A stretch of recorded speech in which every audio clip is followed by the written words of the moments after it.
not. And they are we take these companies to court and hold them accountable for these claims that they're making to consumers when we get evidence that they're lying, which is all of the time.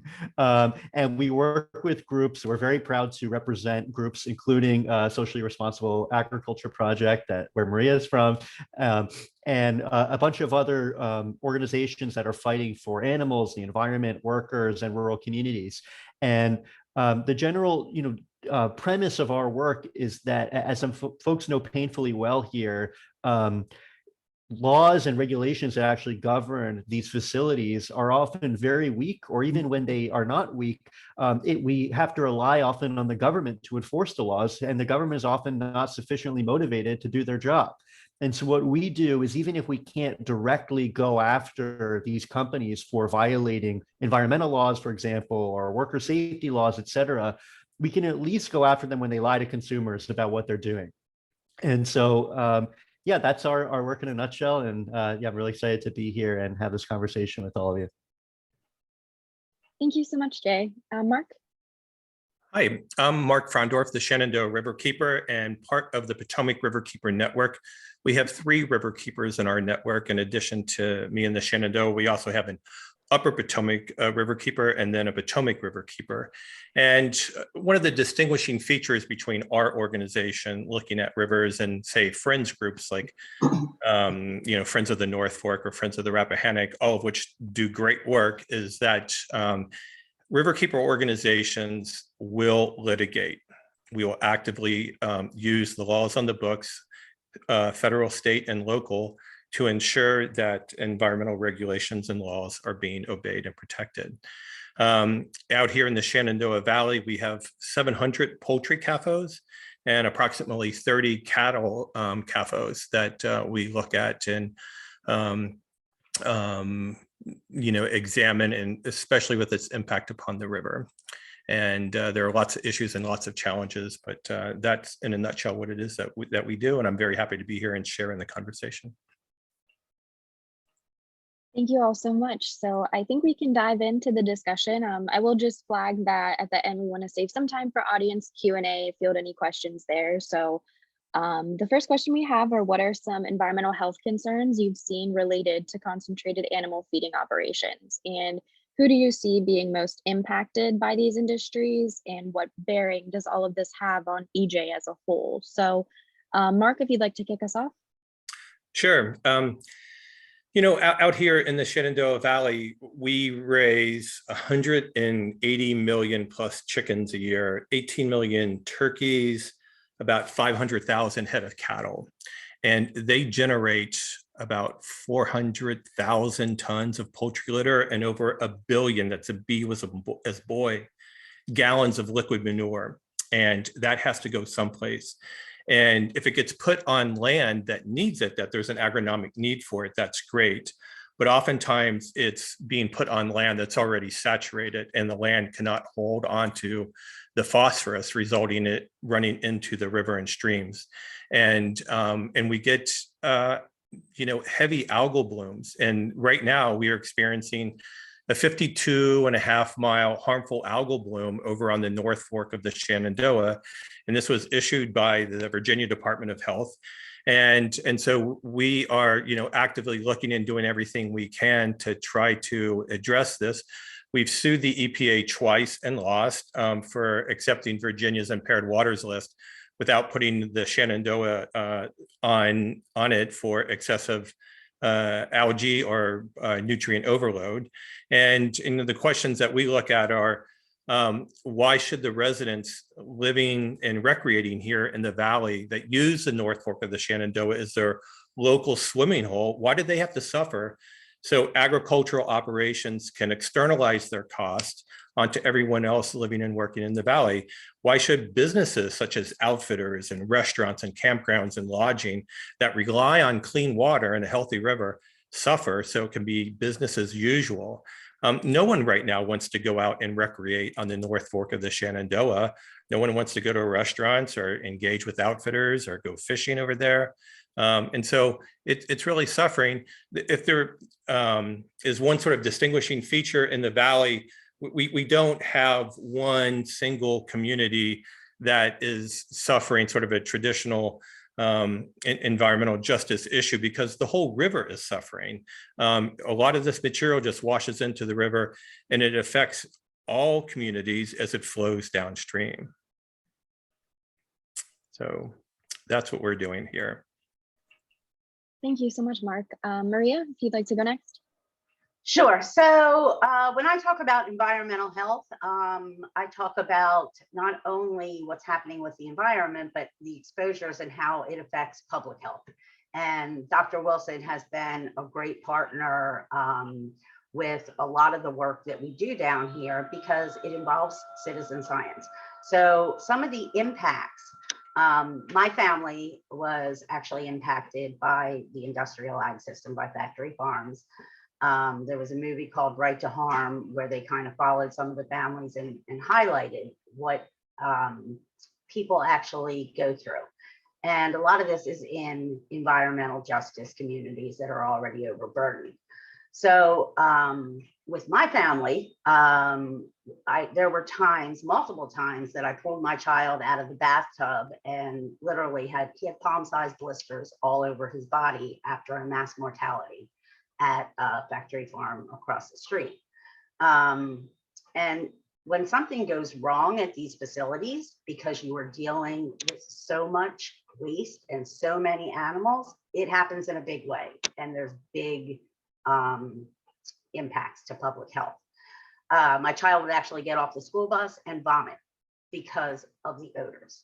So imagine, your own families. This is not something that you should be experiencing. With communities that I have worked with, and some, I will say all communities have impacts, some more so than others. Some of a community in the past 2 years that I've worked with, literally the exposures, there were next door neighbors having miscarriages. There were multiple birth defects. A 24-year-old child died of an asthma attack. There were a pregnant woman having seizures, had to be relocated during her pregnancy. Animals having seizures. Children with exposures, contaminated water where they could not be educated because of the lack of oxygen going to their brain. These are absolutely crimes against humanity. It's unacceptable and it's unforgivable that this is happening, and people need to be aware of this. So the communities, like I said, are often what we call environmental justice communities. They're vulnerable. It is often poor, elderly, highly minority, Black and brown communities. And they are basically the sacrifice zones for multinational corporations who have an unacceptable influence on our agencies, whose mission is supposed to be to protect us, and also on the legislators. So we really need to educate consumers about the impacts as well as the general population, because there is a very small political voice. I like to call it the path of least resistance for industry. Thank you so much, Maria. Sherri, we can move to you.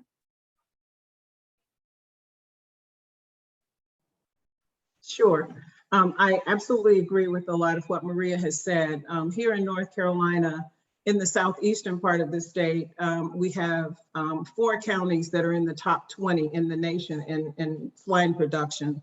Duplin County, which is next door to the county that I live in, is #1 in the country, and my county is #2. So we are bombarded on a regular basis with the odors, with the nuisance, with the health impacts associated with that. In addition, we have a manufacturing plant or a processing plant here as well in my hometown. So on top of being bombarded with those impacts from the farms, we're also bombarded with the results of the production process. In addition to that, we're also concerned about cumulative impacts, because these facilities are not just sitting in one place by themselves. For example, here in this county, we have CAFOs, we have wood processing facilities, we have a 1,400 acre landfill, and now biogas is the new big thing in the county or in the state. And so next door in Duplin County is the finishing facility, but 3 of the 4 currently permitted farms to be connected to produce biogas are located in this county. And all of them are within a mile of predominantly low income Black and Brown and Latinx communities. So we have a lot of concerns about communities that are already impacted as to their health and being further bombarded by the further implications of biogas and these other toxins that they're being exposed to. And so we're seeing an increase in health concerns. COVID is a huge problem here, particularly among many of the populations, and especially the populations that work in these same industries that are contaminating those communities. From a conservation network perspective, we're trying to work closely with the Department of Environmental Quality because we just had a bill this year, the Ag Farm Bill signed into law that will create a general permit for these hog farms moving forward. And so there's much more concern about cumulative impacts because there is a question about how do you calculate the cumulative impact on communities if you have a general permit and it's a one size fits all concern or idea rather than individual permits that would be better able to determine what those individual impacts are going to be from each farm. So part of what we're doing is education of the community because oftentimes, as Maria indicated, the communities are the last to know about what's going on. It's the politicians, it's the local elected officials that have decided that these are economic benefits for their communities and aren't considering the health impacts and even the economic impacts because these are the most vulnerable communities and generally will not have health insurance. So they're going to end up at the local hospital in the emergency room when something happens. So we hope that over time we can continue the education process. We hope that over time we will be more involved in the development of this new general permit so that some of the concerns that communities have will be heard and will actually be acted upon as this new permit is being written. Thank you so much, Sherri. Jay, if you'd like to finish the question off. Sure, it's a tough act to follow from experts here, but I'll just try to mention a few little things that other folks haven't touched on yet. One is just given the current COVID era and when pandemics are on everyone's mind, one thing that I think is really important to consider is the pandemic risk that's posed. So obviously we're talking about the chronic, we talked a lot about chronic risk that on their own would be enough to say that these are having extremely unequal and horrific effects on these communities in our world. But we're also not even, we haven't even touched on what the tail risk, the kind of worst case scenario here from bird flu, from swine flu. And, you know, who do you think is going to be affected most when we have another global pandemic? I mean, we've already seen now with COVID, it's people that have the least financial and political power are the ones that have to suffer the consequences the most. And it's not even just people in the United States, people in the poorest countries in the world are going to be affected by both the pandemic risks that are posed here, as well as by, frankly, the climate risk that's posed by these facilities as well. It's not, these effects, while they're certainly concentrated in the short term in these rural communities, they spread throughout the entire globe and affect poor and marginalized people the world over. And, you know, with the threat of antibiotic resistance from these facilities, you know, when they're concentrating these animals, pumping them full of drugs, you can even see in the wastewater that's going out into these streams that you can test it. This is, you know, this is not a secret. The wastewater is full of multi-drug resistant pathogens. So this is not like some kind of hypothetical risk that we're talking about. The government knows. There are documents. You could look at any slaughter plant. I could send you a link to the data. Pick your slaughter plant and I could show you the government routinely is detecting super antibiotic resistant superbugs resistant to 5, 6, 7 antibiotics. And so, yeah, it's really extremely egregious here. And the last thing I'll just mention is the effect on the animals as well. And obviously, the animals themselves are the victims of this, both in these facilities, but also the wild animals. I'm sure many of these states and certainly many of these communities have far more chickens than they do wild birds combined. I know the biomass of chickens in the United States is like greatly much more significant than the number of all wild birds. I mean, we have completely transformed our world, not just I mean, in just such profound, fundamental ways. And yeah, so I'll stop there, but I think there really are just the environmental harms are really endless. Thank you so much, Jay.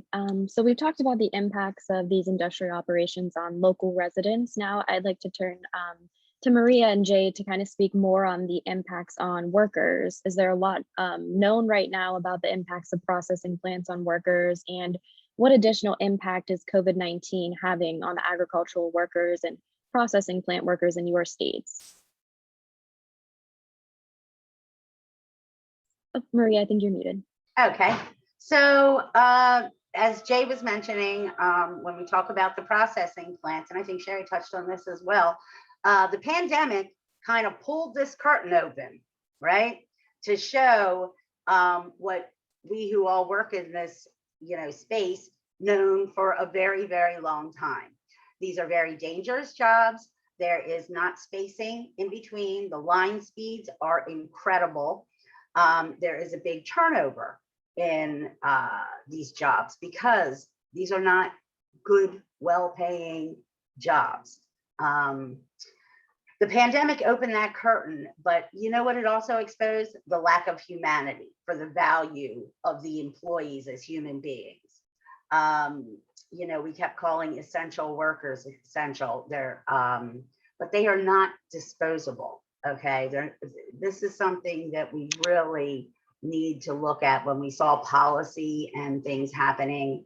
As a matter of fact, in Selbyville, where we have a processing plant here that is a union, during the pandemic, they were trying to union bust. Think about that, during the pandemic. We do have some good news though that I want to share. I just found this out last week, so it's very timely. There is a gentleman named Jeremy Young, who is a producer for something called Al Jazeera Fault Lines, which are mini documentaries. And last year, I had him out here and introduced him to a lot of what was going on because he was doing investigative mini documentary. And it's called Virus on the Poultry Line. And it's about the Delmarva region processing plant workers, and it is nominated for an Emmy.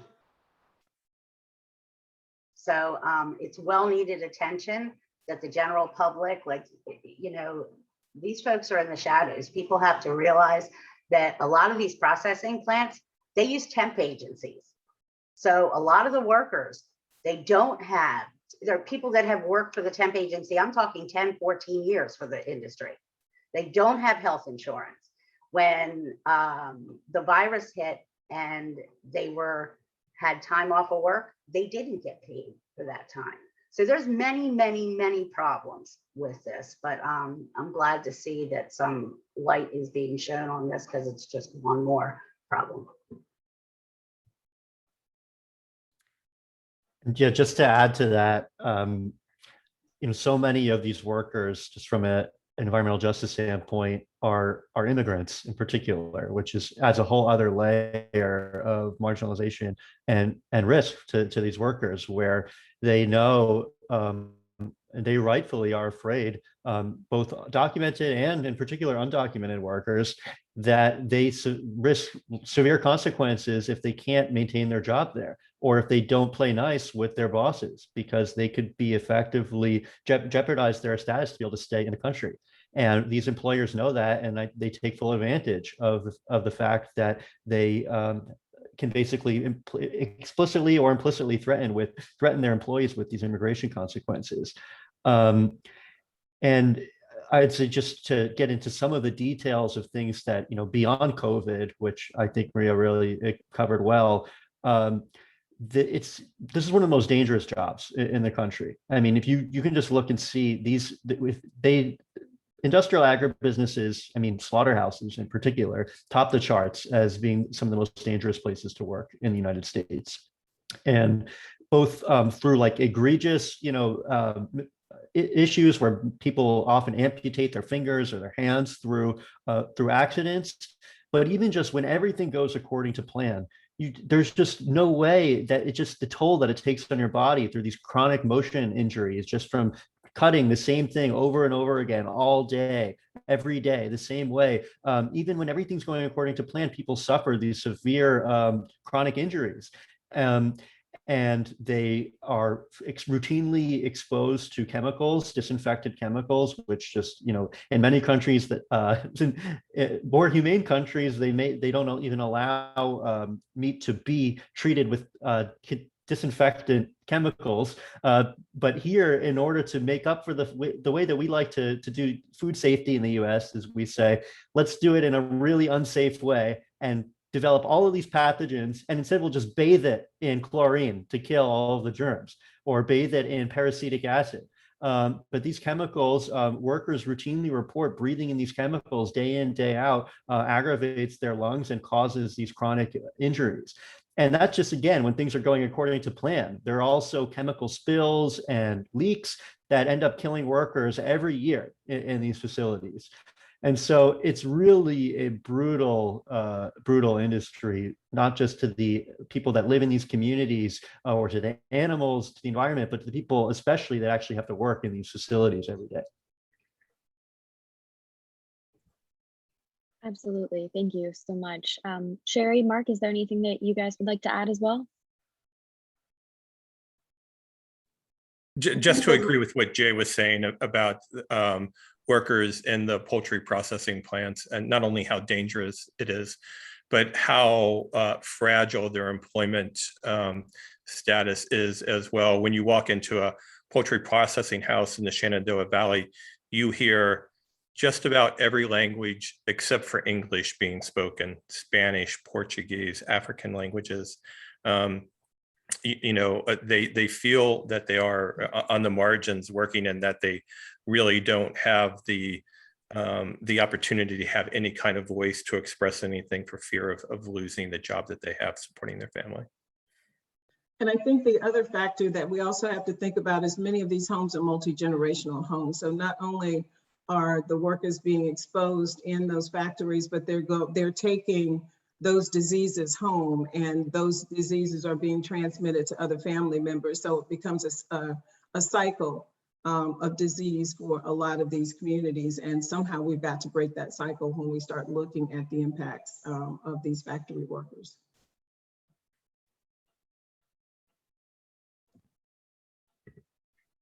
I think you're muted now, Rachel. Oh, I'm so sorry. I was just saying, I think I see Monica Brooks has joined us. So I was wondering maybe we can do a brief introduction, Monica, if you'd like.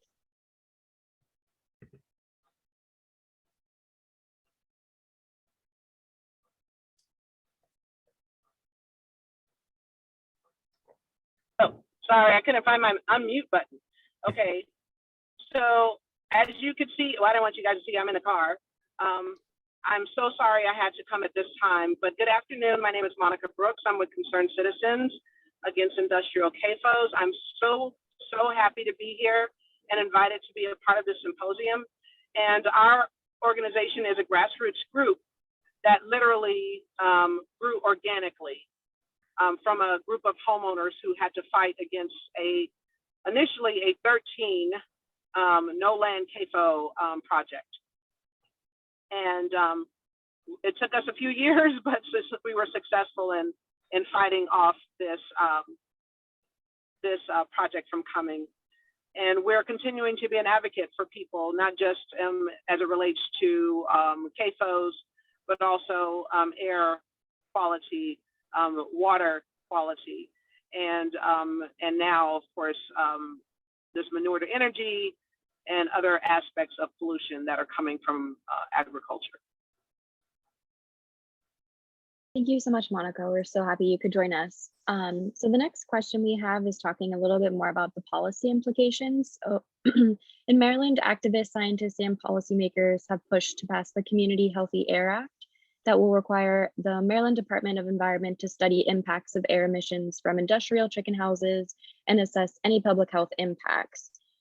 So some questions here are, why hasn't this bill passed, and what barriers do you see to this sort of legislation in Maryland or elsewhere? We can start with Jay or. I can start. I'm picking up late ground. Is it okay? Yeah, go absolutely. ahead. Okay, I'll just give my little low part of as a grassroots person, our attempts to, after fighting, seeing that legislation could really be what could help us be successful in fighting against these projects, getting the data that we need through air monitoring. The primary thing that happened, honestly, was a continual fight by the Poultry Industry Association and the integrators fighting us in our attempts to get this legislation put through. All we asked for this. Okay.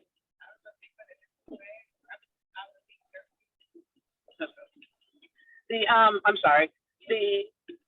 All we asked were some air monitors to be placed near these CAFOs so that we can get the data on the Eastern Shore that was continually asked for, so that we can verify what we have long suspected,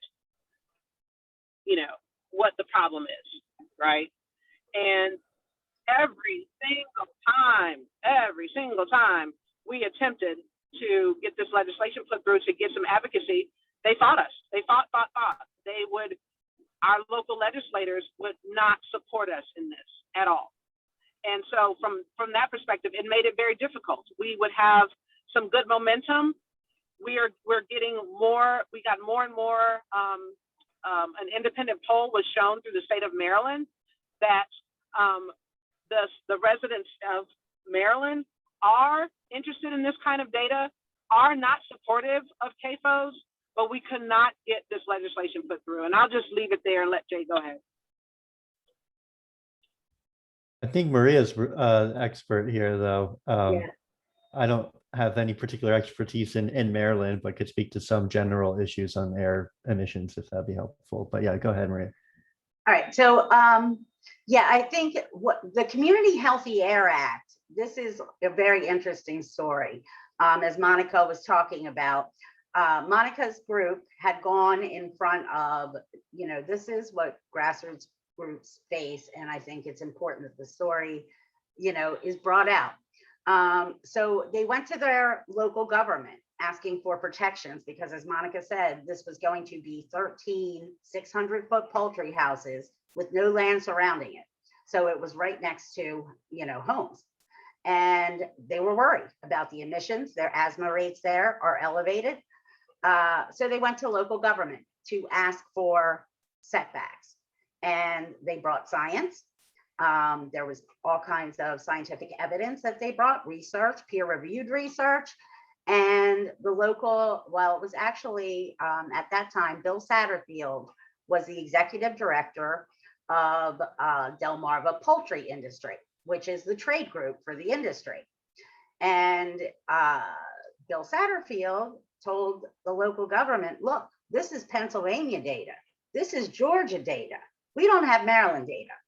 Now, ammonia is ammonia is ammonia. It has the same health effects. It doesn't matter if it's in Virginia, if it's in Maryland, where it is. But this was the tool they tried to use to stop any kind of regulations. So they kept saying, we need Maryland data. So the citizens, Monica and the group, got together and they went to their legislators and said, look, we need data because our local government is saying we don't have Maryland data. So it was actually the industry that started this with the data. And all it was requiring was data. It wasn't requiring the industry to do anything. Let's just get the data. Well, when this came out, all of a sudden industry didn't want the data anymore, right? When it became legislation. So behind the scenes, the industry worked with the state agency in charge of regulating. We got what they call FOIA documents or Freedom of Information. They were planning this to kill the bill. And what they came up with, a study, would no way pass a credible scientific study. It had 2 data points. But this was their way of killing the bill. But it is not going to produce the research that everybody said is desperately needed. So this is what communities face. And this, I have to say, since 2005, this emissions question has been being kicked down the road. In 2005, EPA did a study. It's now 2021. It is time. These facilities are getting bigger. What used to be 20,000 birds in a 400-foot barn are now 700-foot barns with 90,000 birds. And what used to be 1 or 2 houses on a property are now sometimes 48 houses, 12 houses, 24, and no land surrounding it. So exposure is really important. This is important data. In some points, it's triggering the numbers for Clean Water Act. The Clean Air Act, the emissions under new source reviews. The facilities are getting bigger, and it's about time that we started getting a handle on the emissions. In North Carolina, the problem is somewhat different with poultry operations. There is no state regulation whatsoever. As long as a poultry owner bills according to the building requirements of the county that they're putting the houses up in, that's all the requirement there is. So there is no environmental regulation or oversight. For swine operations in North Carolina, there is no requirement to monitor the air or water emissions. And since the state has decided to go to general permits versus individual permits, it's far less likely that those kinds of things will happen.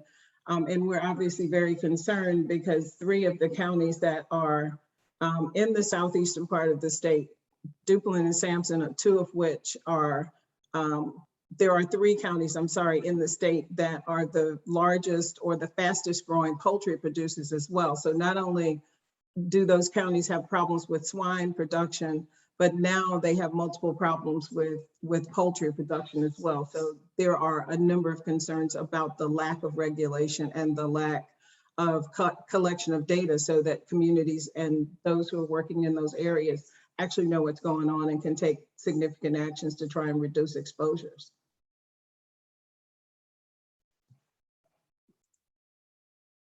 Thank you so much. That actually seamlessly brings us into our next question, focused on North Carolina's hog industry. It's been long scrutinized for its environmental justice concerns. A wealth of research dating back over 20 years has found that North Carolina's hog CAFOs disproportionately burden communities of color and low wealth communities. A number of groups have organized around these issues, including REACH and NCEJN. How are these EJ concerns being addressed in 2021? And Sherri, I'll toss the mic to you. Okay. Those organizations, REACH, EJN, and a few other organizations are working collaboratively to try and educate communities because still there is a lack of information. If you drive through North Carolina, you would have no idea that there are the number of hog farms that there are in the southeastern part of the state. So we work with those organizations on a collaborative basis to put them in front of legislators, to try and help impact decisions that are made in the legislative bodies, because that is actually what it's going to take to make some changes here.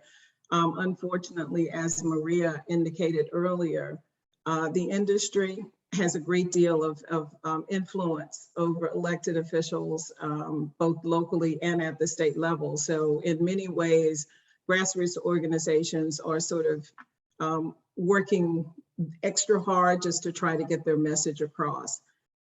So trying to think more strategically. Obviously, the research has been done. REACH has been in the forefront of a lot of the swine research over the last 20 years. And that research is continuing. But to get the attention of elected officials and the decision makers is the really hard part. There is an Environmental Justice and Equity Advisory Board that makes recommendations to the Department of Environmental Quality. And so those organizations are also trying to educate that board as well to get them more engaged around these issues. Hopefully that there can be some influence from a couple of different points to try and make some changes here in the state. But as everybody's pretty much said, it can be very frustrating sometimes. You think you get a win, and as soon as you get a win, the legislature will pass a law to take away that win that you thought you had. So it's a constant battle to try and make these changes and make them stick.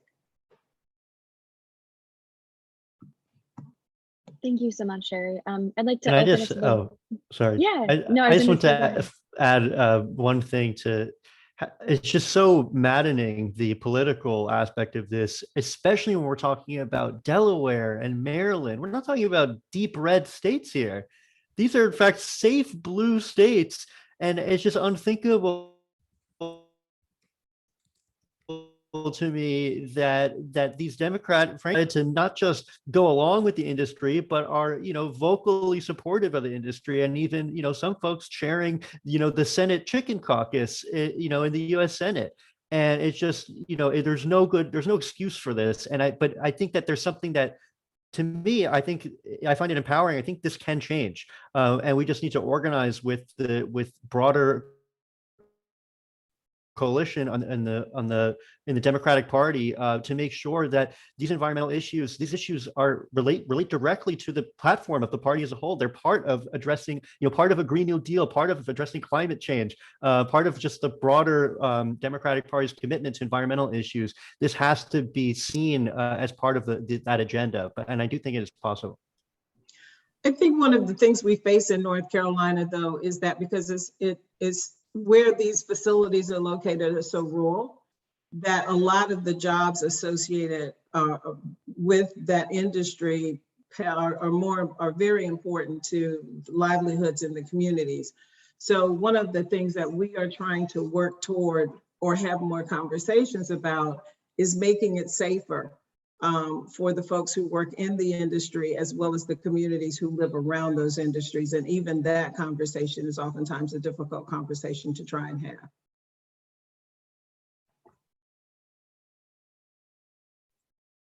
Definitely. I'd like to open it to the rest of the panel if anyone else has some input. Yeah, I wanted to say we are in a rural community as well. And for us, oftentimes that is the conversation that is continually brought up about the number of people that in this industry don't want to affect you know, their employment and things like that. But you know what, one of the things that we've been doing is having conversations with our county executives, putting pressure on them, the councils, to diversify funding so that they're not so comfortably seated and accepting, you know, agriculture, or if you're, you know, low income, this is all you can do. This is what we offer you. We have a really growing, usually growing Asian population, and it's something like 80% of the Asian population is working in the poultry industry because this is what's being offered to them. You know, so it's the pressure is, well, you know, people need jobs, and if you have people who are not skilled or people who are not educated, these are sometimes areas where they're all pushed to. But trying to create more opportunities for people to get other, you know, ways to get income as opposed to just being in this industry. It's a slow process, but I think it's part of the process as well, because people can't see beyond, well, I'm working here, and this is, you know, this is my job, and I've been here for, you know, 10 years or what have you. But that that also, when you're talking about a rural community where everybody knows everybody, everyone's connected, everyone is connected to somebody who works in the industry, you know, and so it becomes a place where sometimes people don't also want to, as you mentioned about being safer, to talk. They don't want to talk because I don't want to hurt my situation, or I don't want to make it a problem for a relative, a friend. And so sometimes, so we need more pressure on our legislators and who we vote for, especially on a local level, and the poorest coming in, so that we can just have them, you know, be the true advocates for everyone that they need to be. You know, so it's a multi-pronged approach. It's a nightmare situation for everybody. Ours is poultry. They're just, you know, hogs. It's a nightmare situation for everybody. But it's going to take so many different pieces in order to put pressure on this industry so they don't have all the power that they currently exude.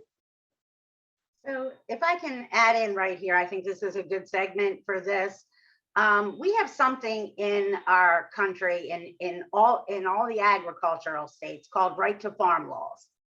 These right to farm laws were established, it was supposed to be to protect the independent farmers from encroachment. And what has been done with these laws is basically, we have independent farmers who are being impacted by this industrial agriculture, their operations. That are independent. We used to have a farming system in this country where independent farmers thrived. We had infrastructure, we had local butcher shops, we had local processing. Basically, this industry has come in and destroyed our independent farms and put them into positions where they told them basically they have to get big, get out, right? They have become now a middleman for a multinational corporation. But we can take the system through regenerative agriculture, independent, and we can provide jobs. This whole scenario about we have to feed the world, we can't feed our communities, right?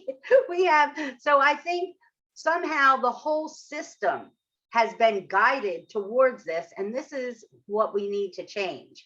And the right to farm laws, I think, really need to be looked at. We just did a short video with a project with Richman Law with Jay that maybe Jay can hit on a little bit, that talks about the laws in these states, and people can actually go on an interactive map and click on their state because they're using these laws as a way to take away local control.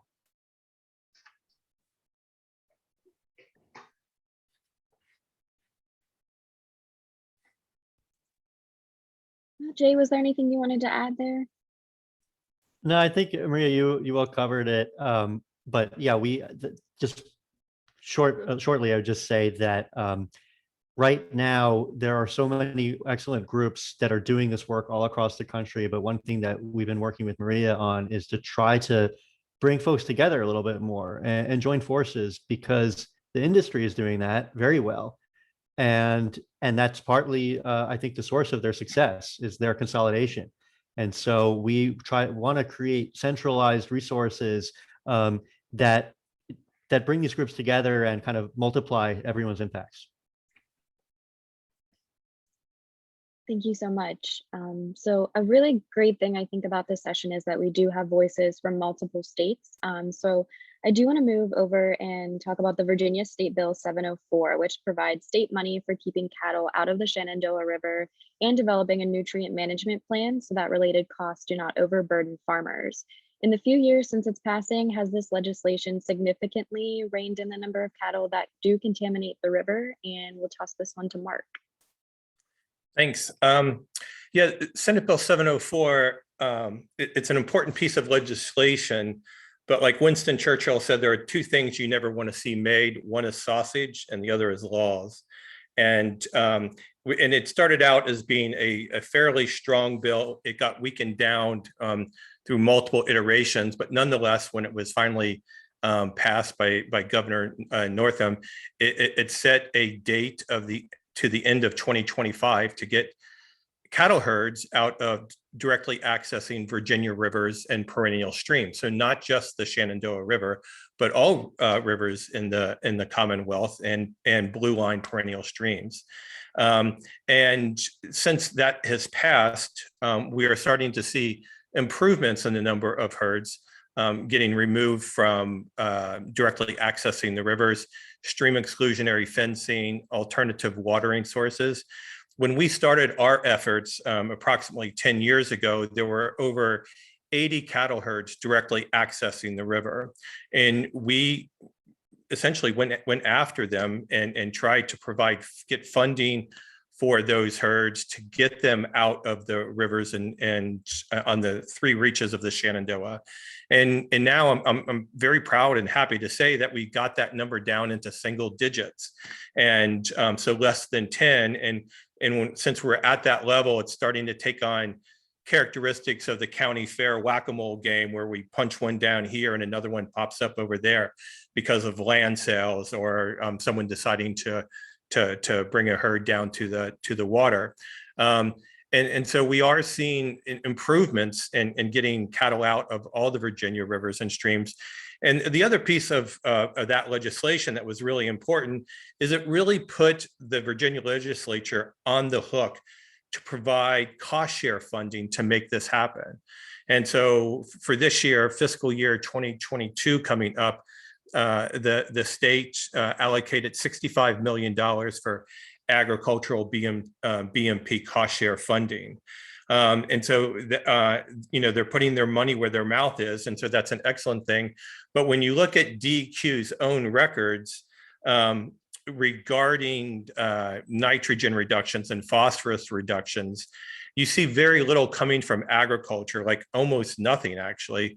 But you're seeing major improvements in wastewater treatment plant facilities where they are pulling phosphorus and nitrogen out. And so we're very happy that they've allocated $65 million to start making this happen, to reduce the sediment load, reduce the nutrient loads, reduce the toxins in the river. But we still have a long way to go before we can, declare victory on this.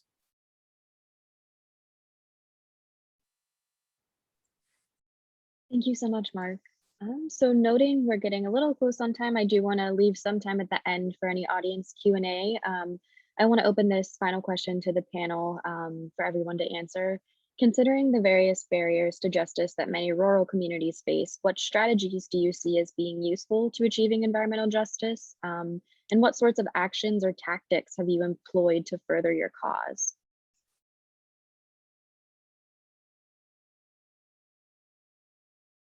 You want me to start real quick, Rachel? Yes. Okay, so I'll go real quick. One of the things that we're really excited about, and this is actually part of the symposium I sat on a session yesterday, there's something in the Delmarva region called Namati, which is a coalition which is working on various issues, not only environmental justice as comes to the environment, but many other issues. And I think the power is in coalition work, like what we were just talking about with Jay, with Monica's group. We have coalitions down here. Citizen science and engagement. If we are going to change anything, we need to build numbers, hold our state agencies, our legislators accountable, and we need to pass laws that are in a direction that are representative of not just industry and these multinational corporations, but are in our best interests. And I'll let other people go. I would ditto exactly what Maria said, but I would also say one of the things that we are working very hard on is the education piece, because we find that when we start letting folks outside of our region understand what this issue is and understand the impact, we find other partners who are willing to work with us. And so a big part of what we have to do moving forward is coalition building. When there are opportunities for national exposure in magazines or in documentaries or whatever the case may be, I feel like, as Maria and Jay have both said, and Monica, that there is a real lack of understanding among the general public about the implications of these factory farms and the implications on rural America. And everything that we can possibly do to bring more attention and shed more light on what's going on, I think is one of the things that's important. And we are trying very hard through the Conservation Network to help local communities get the attention that they need to bring attention to the issues that they're facing every day.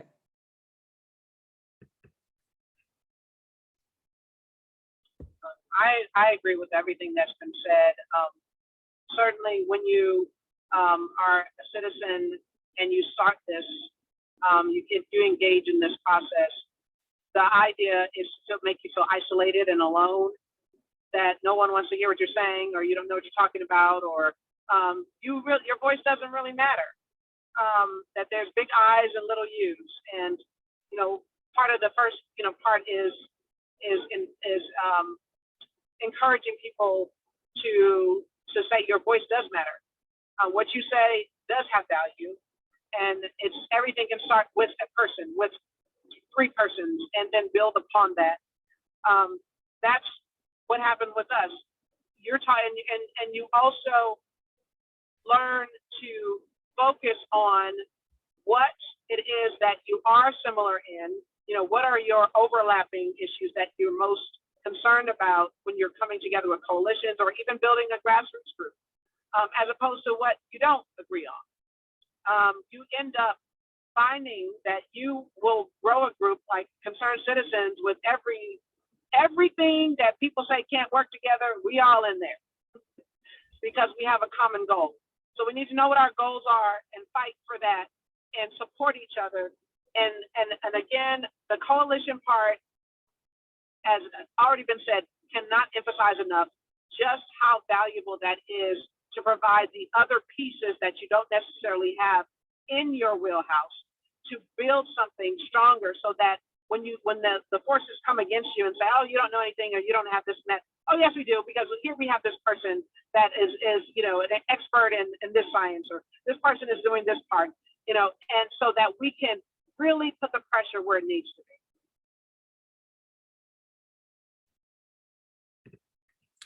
Yeah, if I could just jump in on that, what Monica's saying about building coalition, completely agree with that. Also, the importance of establishing professional relationships with the departments, for us, the Virginia Department of Environmental Quality, knowing these people, going in on a regular basis, having conversations with them, talking with them about issues, talking with them from Virginia Department of Health, but also at the same time that you establish these relationships, that you have an external campaign going on. For us, it's our Respect the Shenandoah campaign, calling attention to these heavy algal blooms, encouraging people to submit their findings, their community science findings, and also submitting regular Agricultural Stewardship Act complaints that the Commonwealth of Virginia has. That's a state law that looks at resolving water pollution in terms of nutrients, sediments, and toxins.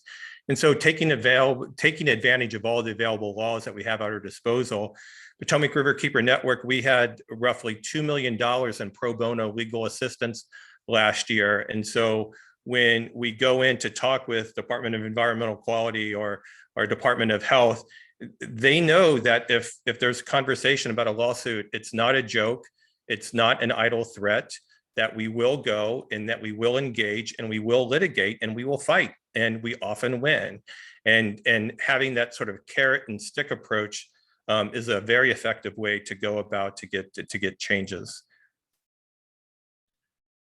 And I think that it's a nice segue to a point that I think is extremely overlooked by a lot of folks that I work with, especially in the animal welfare world. And that's that, yes, it's important to get laws passed, and it's important to work with folks in government, but laws are only as useful as the enforcers of those laws. If you don't have any political will to enforce the laws, nothing doesn't matter. You could have the strongest law in the world.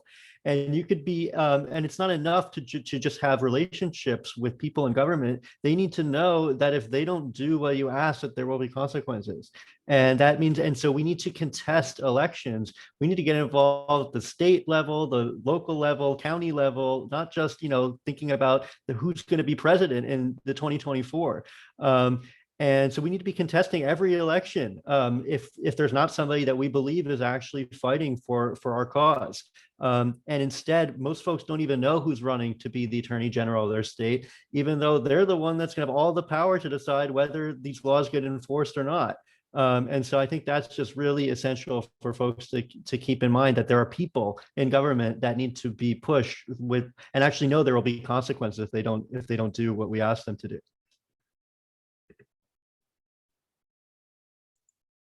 Thank you so much. So I do want to give folks one last chance to put any questions in the chat. I'm not seeing any right now, but please feel free to drop them in the chat or even just unmute. I'm sure our panelists are open to answering any questions that you may have. So you can give a couple minutes there.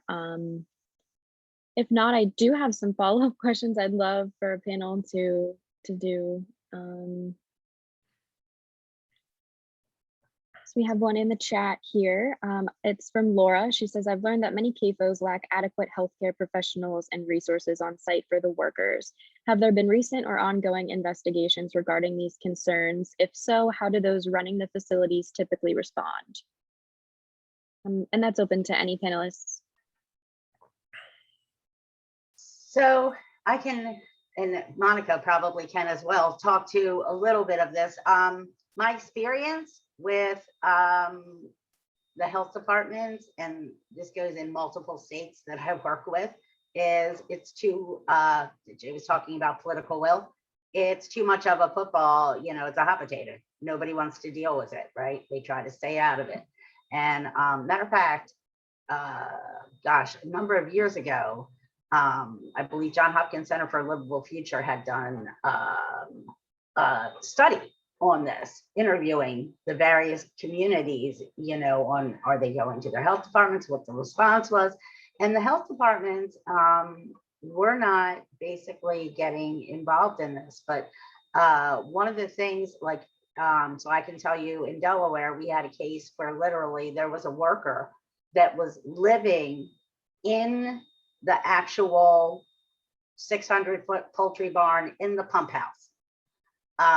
We've had numerous occasions, and Monica can address some of this too, where the workers in the CAFOs often are in mobile homes on the properties. A lot of times it can be undocumented, which gives that same kind of power over the workers. We've had to have workers here relocated actually off the Eastern Shore, and I'll let Monica, because I don't want to take up the time, but Monica, the story, right? Absolutely. Just what Maria said, we had a family that had to literally be evacuated in the dead of night for fear for their lives, for speaking out against the conditions that they were dealing with being a poultry worker. And the family was, I don't know if you can hear me because it's really raining. But the family was put in a motel. They found them in this motel. And so they literally had to be relocated to across the bridge to Baltimore County just to protect their lives. And so they don't have a lot of power. And they're basically expendable. They just, if you say something, they just move on and get the next one. If they're providing you, like you said, a mobile home or what have you, then they can just snatch that away, and then you have nowhere to live. The contents of the poultry house that you're coming in, a lot of them don't know to leave those pieces of their boots and things outside, or, leave that clothing outside because you're contaminating indoors. So it's really a way to hold people hostage, kind of like an indentured servitude, because you don't have the power to really speak, so you need more advocacy on that other side. So as far as health-related things, that is not a priority. People couldn't even get proper PPE during the height of COVID. They for it. And then some were afraid to ask, because when you did ask, then that was a problem. So, so as far as having the health part of it, that's not a priority. You might have a cherry pick of one or two here and there, but it is not, definitely not a priority for those workers are not a priority.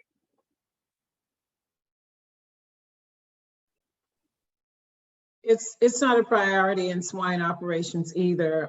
There was the same situation with PPEs and workers not being able to get the kind of protections that they needed working in those facilities. And when there are floods as a result of storms and rains here, they are actually the emergency service for the swine operations. They are the folks who are expected to stay there and take care of those hogs, even if it means putting their lives in danger. So there is absolutely a lack of concern for the workers or protection of their health when they're working in those facilities.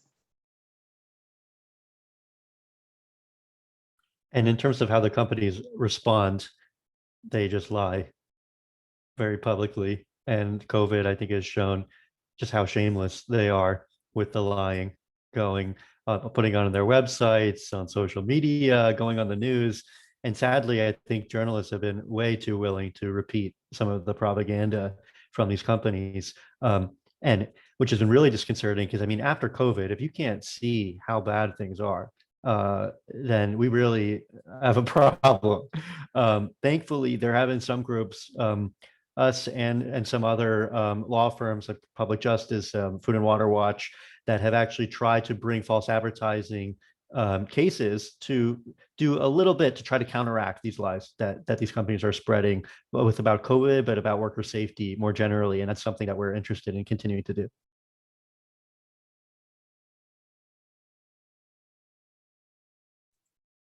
Thank you so much. So I wonder if maybe we can just use these last 3 minutes to each panelist share maybe one key takeaway you'd want our audience members to take from this session. Mark, if you'd like to start us off. Sure. Don't be afraid to speak up. Nothing will change unless you speak up. Get your friends, make friends, get more friends, and let your voice be heard, and don't be afraid. Thank you so much. Monica, if you'd like to go next. Yes. Learn where your food comes from. Find out, the source of it, and be willing to make concessions. If you can't afford to buy basic, maybe free range organic, while you're asking your stores and things to have these things available to you. In the meantime, just make some decisions. Maybe have a day where you don't have a meatless day, but find out the source of your food, because in that great quote from that movie Okja said, people don't care about where their food comes from as long as it's cheap. And I believe that if more people did understand where their food came from, that they would care. So start with that. Find out where your food comes from, and then get engaged. Like Mark said, speak up. Thank you so much. Sherri, we can move to you. I would say learn about your community, because within a few miles of where you live, there's an EJ community that you could help in some way. And the more that we learn about those communities and what their problems and concerns are, the better prepared we all would be, as Monica said, learning about where the food comes from. The little things that we take for granted every day are the kinds of things that we need to be paying attention to in order to make the huge leaps that we need to for the EJ communities that we know exist all across this country, and particularly in rural America. Absolutely, thank you. Maria, we can move to you. Yeah, so I agree with everyone. The one thing that I always said, if you put factory farm in the center and you have tendrils that go out, right, on who's impacted, if you care about local independent farms, being able to make a living and survive, and your food, if you're a consumer, then you need to join the fight.